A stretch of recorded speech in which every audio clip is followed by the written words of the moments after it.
Hello everybody, this is Nick Packer coming to you live from Virginia Beach, Virginia. I have to apologize up front, I know this is obscenely late. I meant to do this video log for Vampire Diaries episode 4 days ago. But work had gotten in the way and I just didn't have time to do it, so I'm going to do it now. This is my video log for Vampire Diaries, Season 3, Episode 4, Disturbing Behavior. Okay.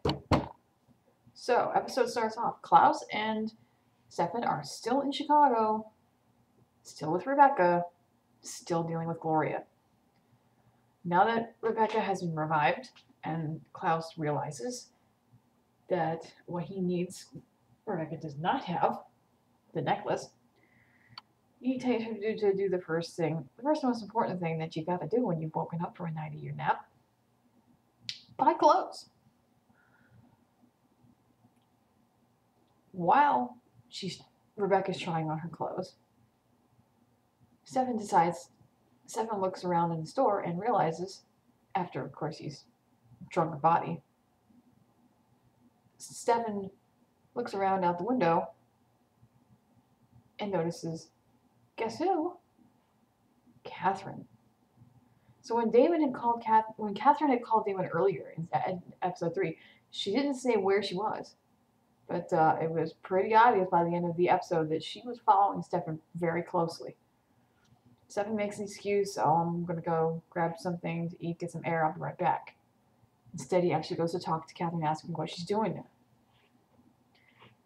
Catherine, surprisingly enough, offers him a chance to get out from under Klaus's thumb. She says she has a plan of her own. What the plan is, unknown at this time. But she says that she is very well versed in how to run for her life, and she's been doing this for 500 years, and she would rather him be on the run with her, doing whatever it is that her plan is, rather than worrying about him falling into Klaus's clutches. Stefan does not want any of her help, does not want to deal with her plan. He says, you need to be going on your way. My plan is my own, and I will deal with it. So apparently whatever he's got planned, it's something he has to do by himself. He walks away from her, and the three of them go head over to Gloria after having a munchie. Literally. Gloria is using her tomes to try to figure out where the necklace is. Meanwhile, back in Mystic Falls, Elena is making chili for, surprise, surprise, another founding family event. A potluck luncheon type thing. She's making chili for it, as is just about everybody else, which David makes a cute little comment on. Why would you want to bring chili? Everybody brings chili. I think she's doing the whole, you know, how some people, when they're stressed out, they clean. In Elena's case, I think instead of cleaning, she cooks. I think she's still kind of in denial, upset about what happened with Stefan. I know she's not in denial about the fact that their relationship has changed, and that obviously he doesn't want to be found. I think she's still in denial about the fact that he's kind of messed up. She still doesn't want to see it, but anyway. There's some cute little banter between them that Alaric notices, and it's kind of like, what the hell is this? I love the little hip bump. And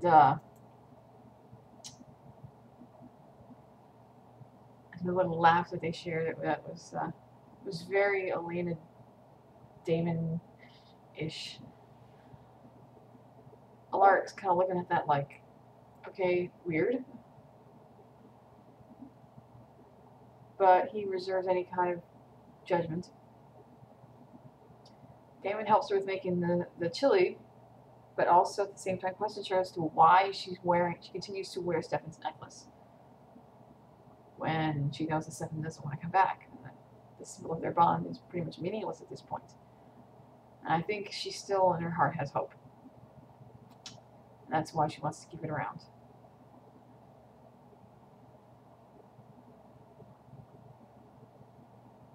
Damon and Alaric disappear for a little while.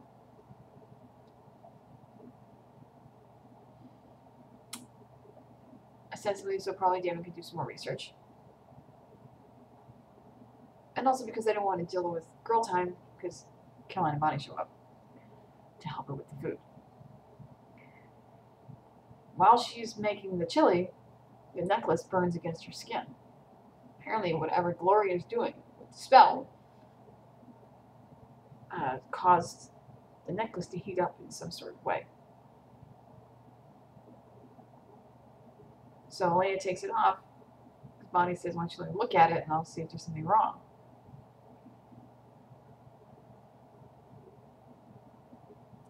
She's not entirely sure what's wrong with it.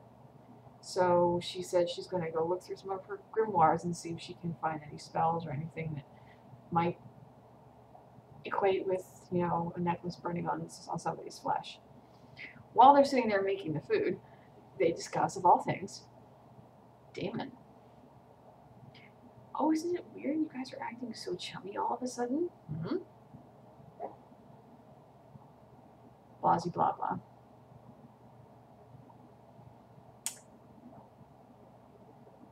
There's a little ironic piece of information having to do with that particular scene. While this is going on, the witch is still looking for the necklace, and she looks a little bit harder, and she gets a vision or a flash of the girls talking. So she has an idea of where it is. She doesn't know who the girls are, but she has an idea of where the necklace is. Stefan realizes his time is tick-tock, tick-tock. He needs to do something before Klaus catches on to Stefan's true intentions.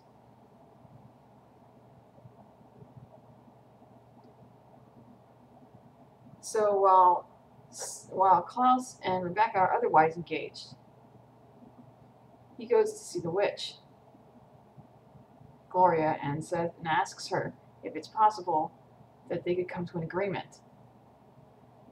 Can you tell me what you saw? Tell me what you know, blah, blah, blah. And the witch says, well, why don't you tell me what you know first?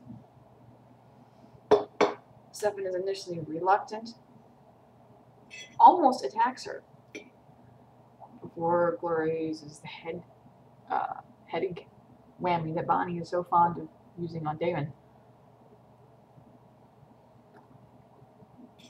She uses it enough to actually collapse him into unconsciousness, because when he next wakes up, he's tied to a table with his shirt off. And the witch is participating in a ritual. Some sort of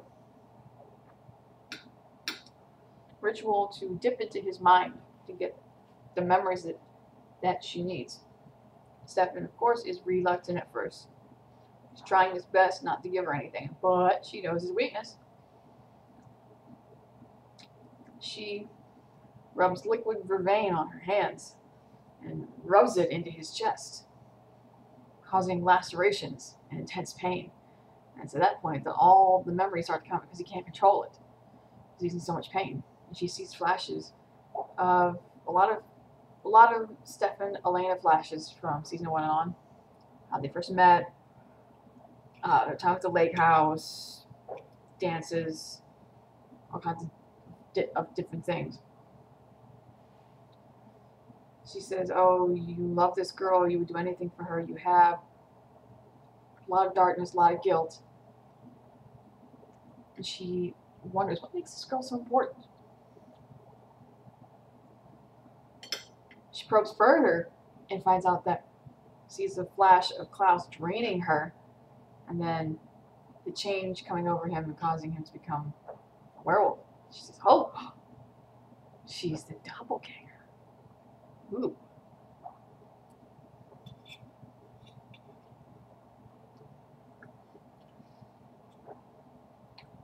Apparently what Gloria was truly after is the necklace itself, but not in any way to help Klaus. Apparently she herself has ulterior motives. She has no intention of helping Klaus whatsoever. The only reason she even said what she said was because she wanted the necklace back, because it apparently belongs to the first witch. has some sort of immense power and she wants it back.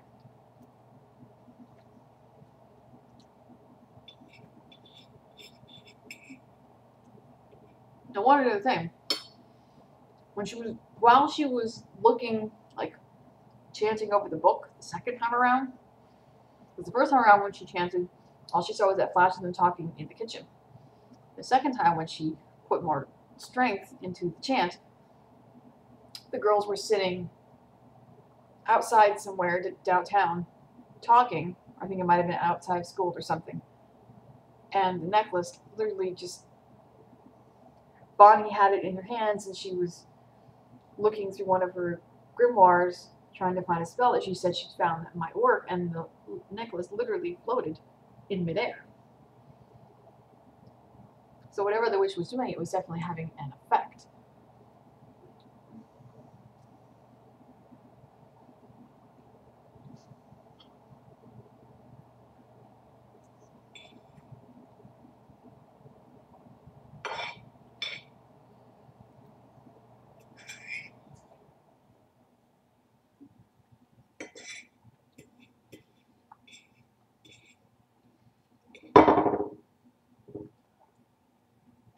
The funny thing was, when she first saw them in that first flash, she thought they were talking about Stefan.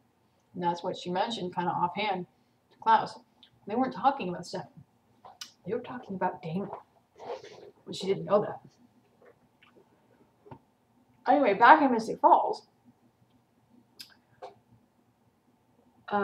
Jeremy is still having issues with the spirits. Anna comes to him, and they finally make contact. They actually have a conversation or two or three. And he realizes the reason why he's able to see them is that, as I suspected, the ritual that Bonnie used to bring him back to life has left his mind more open to the other side. Maybe made him a bit of a medium of sorts. I had suspected this for some time, but now my suspicions are confirmed. If he leaves himself open to seeing them, then he'll see them. He's actually able to touch Anna, touch her hand, hold her, everything. Anna claimed that she was scared, she was alone, and she was the only one there. And the reason why she was frightened of Vicky, because she sensed a darkness within Vicky. And later on, when Bonnie and Jeremy were together in Jeremy's room and they were going over the grimoires, Anna appeared to try and warn him because she sensed the darkness approaching again. And Bonnie was kind of like, what the hell's going on? Anna surmises, which makes sense, that the reason why he didn't tell her was because he was afraid that she would think he still cared about his exes. That would kind of put a strain on the relationship. As it is, it seems like, since he's now finally told her what he's been seeing, seems like Bonnie doesn't quite know what to think about that.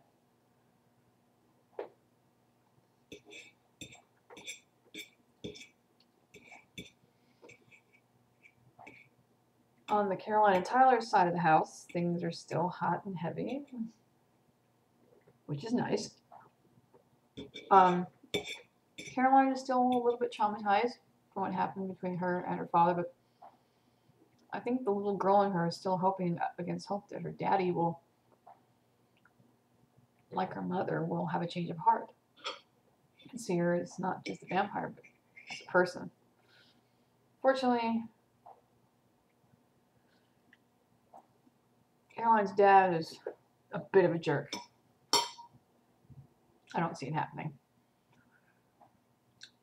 So at the party, Alaric tells Damon he needs to back off from Elena, take a beat, walk away, because she's not in a place right now to deal with his issues. And he's like, really? And this is any of your business? Why? No.